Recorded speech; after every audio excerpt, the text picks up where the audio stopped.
So hey everyone, in this video we will see how to switch Spectrum Wi-Fi 7 to 2.4 GHz, split bands, disable steering and connect. So the method first is using Spectrum website. Step 1. Log into router settings. Connect to your Spectrum Wi-Fi.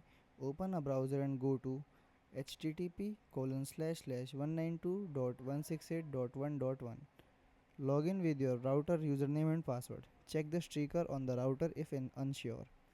Then step 2 is disable Smart Connect. Go to advanced settings, then find wireless or Wi-Fi settings. Turn Smart Connect off in basic tab.